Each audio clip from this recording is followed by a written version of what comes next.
All right, quick review here on this KF CPTEC ratcheting crimper set. Came with a nice case here, pretty thin wall plastic, pretty flexible, but it is nice if you want to be able to have it set aside or not have it bounce around in your toolbox. Unfortunate thing for mine is it was in a padded envelope or something like that, and it got tossed around clearly, so it blew the end of my case out. So such is life. Piece of tape or something around there, we'll call it good. Let's open these things up. You can see there's the crimpers. Throw that back there. They give you some applicable terminals you can use with it.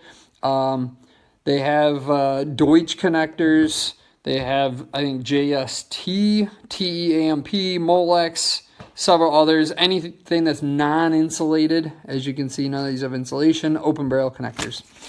On the back side, they give you some more details. These are good for 22 gauge all the way up to 10 gauge. The unfortunate thing is the jaws are only labeled for metric, which is 0.5 to 6 millimeter. No big deal, you just got to be aware. Anybody outside of the US probably is asking why does that matter. That's what we'd rather have.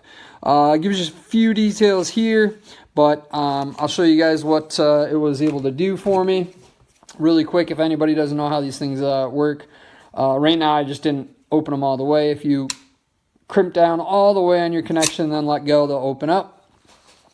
You can see the jaws here. You can see their metric labeling. We'll go to the back side.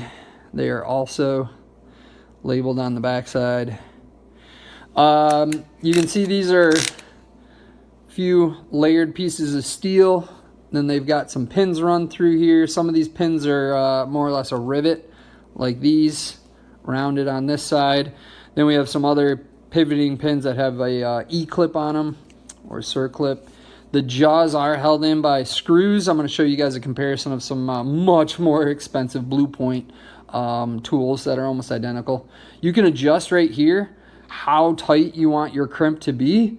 I haven't played around with it yet, but my other players are the same. I've adjusted them before where if I felt like the crimp didn't really get a good tight grip on the wire or the insulation, I adjusted this, made it a little tighter. It just forces you to clamp down a little bit tougher before it'll release.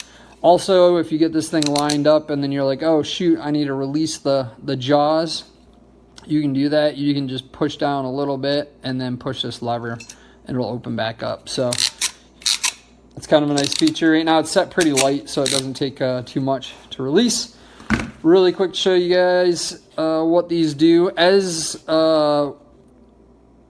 contrasted to the other set of crimpers I got from these same guys.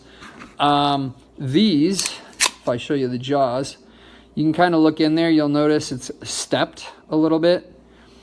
That's because you crimp both the insulation and your wire portion of the terminal all in one shot. The other ones I have, you have to do the wire first, and then you'll go ahead and switch to a different part of the tool and you'll crimp your insulation for the wire as well as your seal.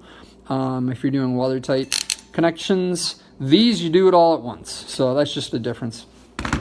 And what I mean by that, for those that don't know, you have your wire portion of the terminal and then your insulation. Here it doesn't look like I got the insulation, but it just crushed it. This is some I don't know, unique wire here.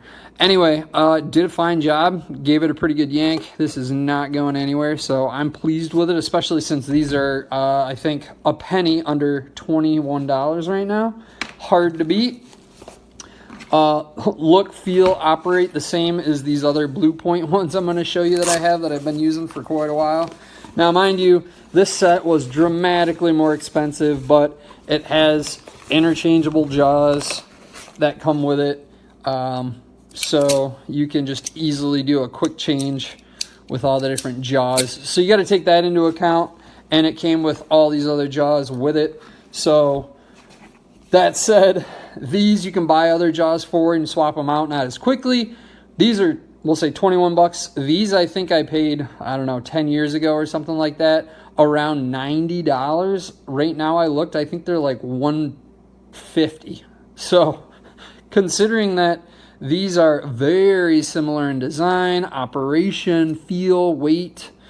I got to question whether or not they're all made in the same factory, right? So anyway, if you're thinking about getting a set and you don't need something like this, don't break the bank. These work just fine and the price is right. I give them a thumbs up and say go for it.